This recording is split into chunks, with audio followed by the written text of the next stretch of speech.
j'ai réalisé que certaines choses peuvent nous arriver dans la vie, en bon comme en mauvais. Et souvent on a tendance à voir le moi, que oh, Dieu travaille sur moi, il travaille. Mais qui vous dit que ce que vous traversez ou ce que vous devez affronter est au-dessus de votre personnage, de votre physique, de vous.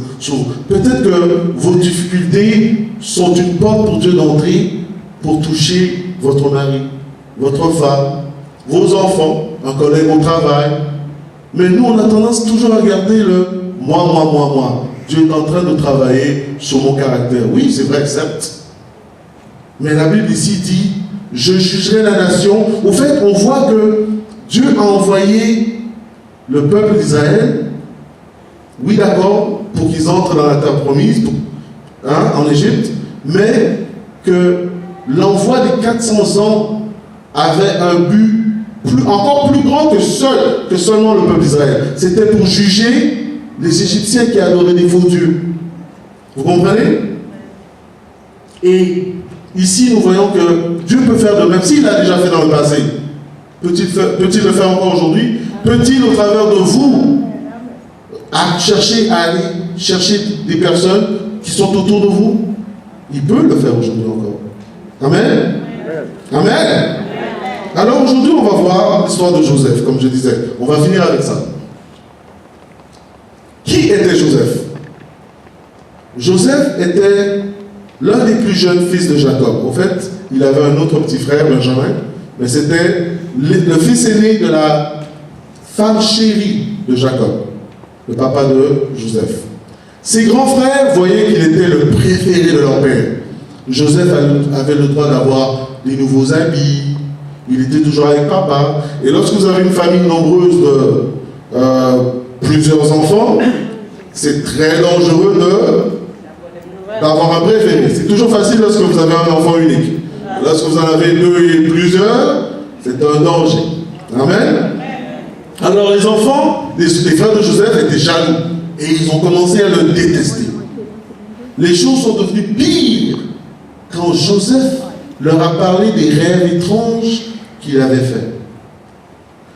Ils pensaient que ces rêves voulaient dire qu'un jour, ils se mettraient à genoux devant Joseph et qu'ils allaient honorer Joseph, lui, leur petit frère.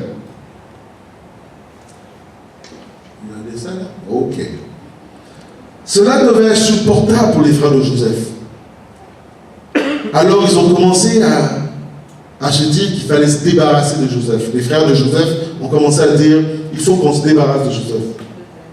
Alors un jour, ils ont fini par jeter Joseph dans un puits et ils l'ont vendu à des marchands qui ont emmené Joseph où? En Égypte. Est-ce que là, on se rappelle un petit peu de ce que Dieu a dit à Abraham? Que ton peuple sera envoyé. Et regardez, l'expérience que Joseph vit a été décidée dans la souveraineté de Dieu bien avant sa naissance. Et pourtant, il n'a rien fait de mal. Un enfant de 12 ans qui va dire à ses frères, j'ai rêvé cela lui coûte d'être vendu et d'être envoyé. Mais c'est Dieu qui avait décidé cela. Ce que je cherche à dire, c'est que il y a certaines situations qui peuvent nous arriver, mais qui ont déjà été écrites et décidées par Dieu, qui vont arriver dans vos vies, qui ne dépendent pas nécessairement de la bonne conduite ou de l'obéissance. Et ça, c'est certaines décisions que Dieu a écrites pour vous. Je ne sais pas qu'est-ce qu'elles sont, personne ne sait ce qu'elles sont. Vous comprenez? Mais il y a un moyen de savoir, c'est d'être connecté auprès de Dieu, de lui demander la sagesse. Ok. Joseph se retrouve esclave chez un officier de Pharaon, Potiphar, chef de garde de l'armée de Pharaon. Et qu'est-ce qui arrive à Joseph? On voit que la femme de Potiphar, elle est séduite par la beauté de Joseph. Joseph devait être un bel homme. Il devait avoir environ 15 ans. Et cette femme a trouvé en Joseph un beau gars, un beau garçon. Mais Joseph refuse d'aller avec la femme de Potiphar. Et un jour, la femme de Potiphar fait en sorte que Joseph puisse courir sans habits, et la femme de Potiphar garde les habits de Joseph et elle appelle les gardes. Et Joseph est mis en... Encore une fois, est-ce que Joseph était responsable? Est-ce qu'il a fait quelque chose de mal? Non. Est-ce que ça vous arrive de bien vous conduire, de faire les bonnes choses, de venir à l'église, de prier, mais de vous retrouver quand même dans des situations difficiles? Vous n'êtes pas le seul, hein? Joseph aussi est passé par là. Jésus est passé par là. David est passé par là. On continue. La souveraineté de Dieu. Alors, en prison, les amis, Samuel, t'es avec moi? En prison, qu'est-ce qui arrive? Joseph fait la rencontre de deux personnages qui ont aussi les chansons et le panétine. Dans les chansons, la personne qui sert le vin au pharaon, le panétine, la personne qui sert le pain. Et ces deux personnages font des rêves. Je ne vais pas expliquer les rêves, ce n'est pas le sujet de notre partage ce matin. Mais, en ce moment précis, quand ils font leur rêve, ils vont voir Joseph. Joseph leur donne l'explication du rêve et leur rêve s'accomplit. L'un est exécuté et l'autre retourne auprès du pharaon. Ok? Et mais lorsque les chansons qui retournent auprès du pharaon, celui qui sert le vin. Et lorsque les chansons retournent auprès du pharaon, Joseph lui fait promettre, il lui dit, ne m'oublie pas, car je suis ici, je suis innocent. J'ai été emmené dans mon pays, dans la maison de mon père, et je me retrouve en prison et je n'ai rien fait pour mériter ce sort. Et les chansons s'en vont auprès du roi, et qu'est-ce qu'il arrive? Il oublie Joseph. Est-ce que ça vous arrive de faire du bien à des personnes, et puis ils oublient que vous leur faites du bien? Est-ce que vous vous retrouvez? Vous faites du bien à quelqu'un, et puis en faisant du bien, un exemple, vous prêtez de l'argent à quelqu'un, mais c'est à vous d'aller réclamer cet argent. Mais donne-moi mon argent, et puis après, on entend dans toute la ville que, oh, il m'a prêté de l'argent, il m'a dit, mais c'est mon argent. Vous faites du bien à quelqu'un, et puis ça se retourne contre vous. 2 ans et demi, Joseph a été oublié par les gens. 2 ans. 2 ans, pas dans un hôtel, dans une prison. Essaie d'être, pas la prison du Canada, la prison de l'Égypte des années 1000 avant Jésus-Christ. Pas de télévision, pas de service de bouffe, des chicottes et des pleurs à tous les jours. 2 ans et demi. Et Joseph était encore un jeune homme. En prison, il avait la vingtaine. Okay? Et on voit que Dieu ne l'a pas oublié. Est-ce que Dieu oublie? Est-ce que Dieu nous oublie? J'aime ça. Est-ce que Dieu nous oublie? Jamais. Par contre, des fois, ça peut paraître comme une éternité. L'histoire de Joseph, ce n'est pas 2 jours. Ce n'est pas des souffrances de 24 heures. C'est une quinzaine d'années. Dieu envoie un songe au pharaon. Et personne n'est capable d'expliquer le songe. Ça c'est le moment où la personne à qui tu as prêté de l'argent se souvient de toi. Il m'a prêté de l'argent. Et là, les chansons se souviennent qu'il y a quelqu'un qui est capable d'expliquer le rêve.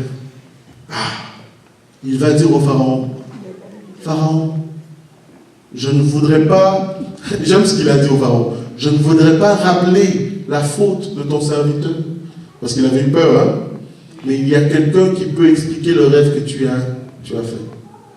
Et là, le pharaon va chercher Joseph, qui le matin était dans la prison, et le soir est Premier ministre.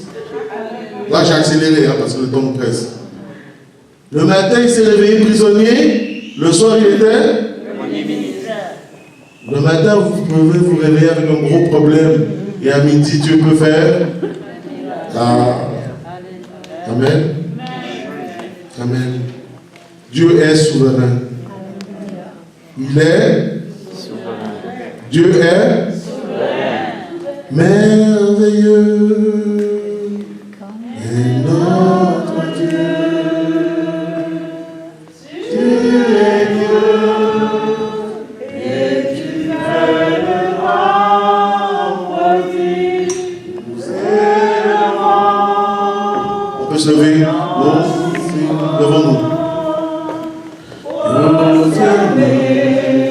Nous t'adorons. Une dernière fois. Oui, merveilleux, merveilleux est notre Dieu. Tu es Dieu et tu fais le grand prodige. Nous élevons. Ton nom si grand, prosterné, nous t'adorons. Oui, prosterné, prosterné, nous t'adorons. Oui, prosterné, prosterné, nous t'adorons. Le Seigneur, tu es merveilleux, Père. Nous te donnons toute la joie, Seigneur, tout notre bonheur, tout notre joie. Devant toi, Seigneur, ton peuple ce matin se tient, car tu es Dieu et que tu fais des prodiges. Nous remettons nos lendemains entre tes mains, et nous te disons que tu es Dieu, car tu es fort, Seigneur. Tu es miséricordieux. Ta grâce, Seigneur Jésus, ta miséricorde nous accompagne ce matin, car tu es merveilleux. Te disons merci, Seigneur Jésus. Merci, Dieu. Tu es Dieu, Père éternel. Et que tu fais de grands prodiges. Nous élevons si grand, prosterné, nous t'adorons.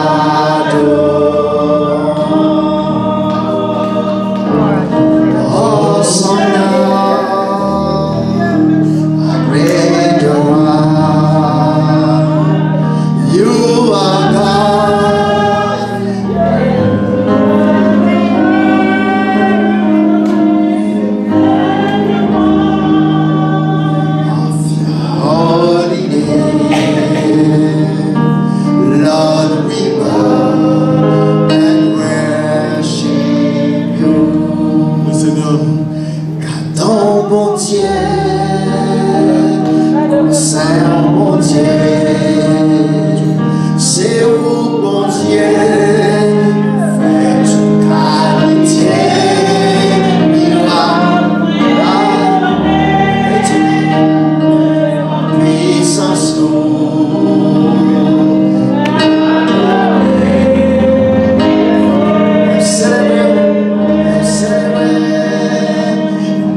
On va utiliser ma bénédiction favorite qu'on retrouve dans 2 Corinthiens. Que la grâce de notre Seigneur Jésus-Christ, que l'amour du Père, source d'amour infini, et que la communion du Saint-Esprit soit avec vous aujourd'hui, cette semaine, et pendant tout le restant de 2018. Amen et Amen.